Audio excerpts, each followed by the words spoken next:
Hello and welcome everyone, आप सबका स्वागत है हमारे एक और नए फैक्ट वीडियो में। तो चलिए स्टार्ट करते हैं। एरिस एल्क नाम का ये हिरन धरती का सबसे बड़ा हिरन माना जाता है, लेकिन आजकल इसकी प्रजाति लुप्त हो चुकी है, तो अब हमें ये देखने को नहीं मिल सकता। हम सब ने बचपन में कभी ना कभी एक तालाब तो ज़रूर देखा होगा। तालाब की सबसे खास बात यह है कि वो किसी भी वाटर बॉडी यानी किसी भी बड़ी नदी से जाके नहीं मिलती, वो खुद में एक छोटी सी नदी होती है।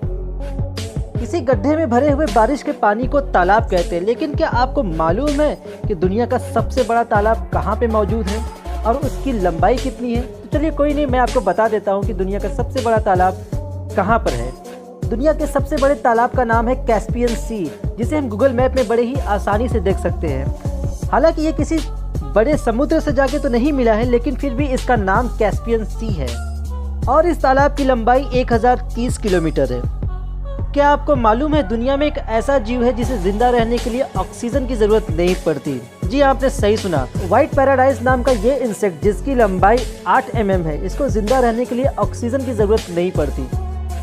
बचपन में जब कभी हम चीटिंग किया करते थे, हमारे क्लासरूम के टीचर हमें आके 2 थप्पड़ लगा के ये बोलते थे कि दोबारा ऐसा मत करना। ये हमारी एक सज़ा होती थी। लेकिन क्या आपको पता है कि चाइना में इस तरह की सज़ा नहीं दी जाती? अगर चाइना में आपने कभी चीटिंग की है और अगर आप पकड़े गए तो आपको 7 साल की जेल हो सकती है। वियतनाम में मौजूद द डॉल्स होटल 24 कैरेट सोने का बना हुआ है। जी आपने सही सुना, ये पूरा का पूरा 24 कैरेट सोने का बना हुआ है और इसके अंदर का टॉयलेट भी 24 कैरेट सोने का है। और सोने से बने इस होटल को बनाने का पूरा खर्च 1400 करोड़ रुपए तक बताई जाती है। हमने अपने अब तक की ज़िंदगी में कभी ना कभी एक बार नटराज या फिर अप्सरा की पेंसिल का इस्तेमाल ज़रूर किया होगा, लेकिन क्या आपको मालूम है कि इस पेंसिल को बनाने वाली कंपनी का नाम क्या है? हिंदुस्तान पेंसिल प्राइवेट लिमिटेड नाम की ये कंपनी अप्सरा और नटराज पेंसिल का मैन्युफैक्चर करती है। तो क्या आपको इससे पहले इस फैक्ट के बारे में पता था? फाल्कन 9 स्पेसक्राफ्ट जब पहली बार लॉन्च हो रहा था, तब वैज्ञानिकों ने इसका एक एक्सक्लूसिव और क्लोज शॉट लेने के लिए एक कैमरे को इसकी कुछ दूरी पर लगाया था, ताकि इससे एक बेहतरीन पिक्चर निकले और उसको एक यादगार के तौर पे रखा जाए। और उस कैमरे को उस स्पेसक्राफ्ट से आधा किलोमीटर की दूरी पर रखा गया और जब स्पेसक्राफ्ट लॉन्चिंग पूरी हो गई तो कैमरे की हालत कुछ ऐसी थी। इस जली हुई कैमरे की तस्वीर को देख के हम ये अंदाज़ा लगा सकते हैं कि जब स्पेसक्राफ्ट की लॉन्चिंग हो तो उसके आसपास घूमना कितना ज़्यादा खतरनाक हो सकता है। यहाँ तक कि स्पेसक्राफ्ट से 1 किलोमीटर तक की दूरी भी शायद हमें सुरक्षित ना रख पाए। क्या आपको पता है कि इंडिया का राष्ट्रीय सब्जी कौन सा है? हाँ, जैसे अपने इंडिया का राष्ट्रीय फूल, राष्ट्रीय पक्षी, राष्ट्रीय जानवर, राष्ट्रीय सिंबल होता है, वैसे ही अपने इंडिया का एक राष्ट्रीय सब्जी भी है। क्या आपको इसके बारे में मालूम है? तो खैर कोई नहीं, बताता हूँ। हमारे भारत के राष्ट्रीय सब्जी का नाम है कद्दू। क्यों नहीं जानते थे ना? रेडार क्या है ये तो आपको पता ही होगा, जिसकी मदद से हम एयरक्राफ्ट का पता लगाते हैं और ये जान सकते हैं कि एयरक्राफ्ट की दिशा क्या है, और इसकी मदद से हम किसी भी एयरक्राफ्ट के आने का पता लगा सकते हैं। लेकिन कुछ दशक पहले के रेडार ऐसे नहीं हुआ करते थे जैसा हम आज देखते हैं। पहले के रेडार कुछ इस तरह दिखाई देते थे, जिन्हें वार ट्यूब कहा जाता था, और ये सक्सेसफुली एयरक्राफ्ट की ध्वनि को सुन लिया करते थे, जिसकी मदद से ये पता चलता था कि एयरक्राफ्ट की दूरी कितनी है और कब तक लैंड कर सकती है। हमारी प्रकृति में एक ऐसा भी फूल मौजूद है जिसे देख के लगता है कि ये एक छोटा बच्चा हो, यानी कि एक नवजात शिशु हो, कोई न्यू बॉर्न बेबी हो। जी हाँ, मैं आज आपको एक ऐसे फूल से तारुफ कराने वाला हूँ जिसके बारे में शायद आपने ख्याल भी नहीं किया होगा। उस फूल का नाम है एंग्लाओ यूनिफ्लोरा। इस फूल को देख के लगता है कि जैसे ये कोई छोटा सा बच्चा हो। क्या आपने इस फूल को आज से पहले कभी देखा था? आपने ज्वालामुखी के बारे में तो सुना ही होगा, मतलब वही जो फिल्मों में दिखाते हैं। लेकिन क्या आपने कभी एक ऐसा ज्वालामुखी देखा हो जो बहुत ही ड्रामेटिक हो, जिसे देख के लगे कि ये तो कोई साइंस फिक्सन का फिल्म है या फिर कोई ऐसी चीज़ जो इस दुनिया में हो ही नहीं सकती? आप इस ज्वालामुखी को देखिए, ये वाकई में इस प्लैनेट अर्थ पे एग्जिस्ट करता है। ये ज्वालामुखी ईस्ट अफ्रीका की इथोपिया नाम की जगह पे मौजूद है और इस ज्वालामुखी का नाम है एर्ताएल। ये उबलते हुए लावा का एक तालाब है और इसे देखने के लिए हर साल लाखों विजिटर्स आते हैं, इसलिए ये बहुत ही ज़्यादा फेमस है। आपने अपने अब तक की ज़िंदगी में बहुत सारे अपार्टमेंट्स और बहुत सारी बिल्डिंग्स देखी होंगी जिसने कभी ना कभी आपका ध्यान अपनी तरफ खींचा होगा।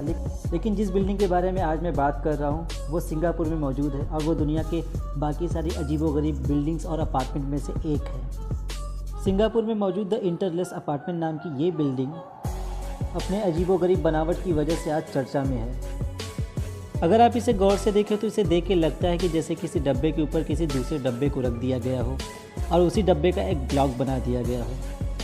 इस अपार्टमेंट के यूनिकनेस को बढ़ाने के लिए और इसकी खूबसूरती को बढ़ाने के लिए इस बिल्डिंग को शहर से दूर एक जंगल भरे इलाके में बनाया गया है, जहाँ पे इस अपार्टमेंट के बाहर चारों तरफ जंगल का इलाका देखा जा सकता है। चाइना में एक ऐसा अंडर वाटर हाईवे टनल बनाया गया है जो वर्ल्ड का अब तक का सबसे बड़ा अंडर वाटर हाईवे टनल है। आप मेरी बात को थोड़ा गौर से सुने, मैं ज़मीन के ऊपर बने हुए हाईवे की बात नहीं कर रहा हूँ, मैं बात कर रहा हूँ पानी के अंदर बने हुए हाईवे की, जो दुनिया का सबसे बड़ा और सबसे लंबा हाईवे है। काइहू टनल नाम का ये अंडर वाटर टनल विश्व में बने सबसे बड़े अंडर वाटर टनल में से एक है, जो चाइना में बनाया गया है, जिसकी लंबाई 10 किलोमीटर है। और इसी के साथ मैं आपको बताता चलूँ, दुनिया का सबसे बड़ा रेलवे ट्रैक जो पानी के अंदर बनाया गया है वो जापान में बनाया गया है, जिसकी लंबाई 53 किलोमीटर है। और इस अंडर वाटर रेलवे टनल का नाम है सी कैन टनल। हिरैम मैक्सिम नाम के इस इंसान ने दुनिया के सबसे पहले मशीन गन को इन्वेंट किया था। और हैरत की बात यह है कि इसकी टेस्टिंग के दौरान इसकी कानों की सुनने की शक्ति जा चुकी थी, क्योंकि दुनिया की सबसे पहली मशीन गन इतनी एडवांस नहीं थी जितनी आज है, इसीलिए वो टेस्टिंग के वक्त बहुत ज़्यादा आवाज़ करती थी, जिसकी वजह से हिरैम मैक्सिम नाम की इस व्यक्ति की कानों की सुनने की आवाज़ चली। और सबसे बड़ा फैक्ट और सबसे ज़्यादा चौंकाने वाली बात यह है कि कुछ सालों के बाद इसी वैज्ञानिक का बेटा, जिसका नाम हिरैम पर्सी मैक्सिम है, इसने दुनिया के सबसे पहले साइलेंसर गन का इन्वेंट किया था। ये बात चौंका देने वाली है कि बाप ने एक ऐसा गन बनाया जो बहुत ही ज़्यादा आवाज़ करता था और बेटे ने एक ऐसा गन बनाया जो बिल्कुल ही साइलेंट था। क्यों है ना ये अजीब बात। आईफल टावर की बड़ी कामयाबी के बाद इंजीनियर्स ने लंदन में बिल्कुल ही एक ऐसा टावर बनाने का फैसला किया, और इस टावर के बनने के बाद इसका नाम वेटकिंग्स टावर रखा जाना था।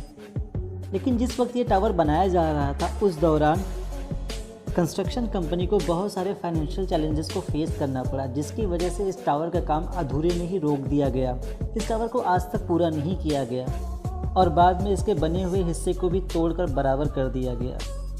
और अगर ये टावर बन जाता तो इसकी लंबाई 1175 फीट होती है, जो उस वक्त की सबसे बड़ी टावर में से गिना जाता। लेकिन खैर ऐसा तो कुछ हुआ नहीं, इंजीनियर्स का सपना सपना ही रह गया।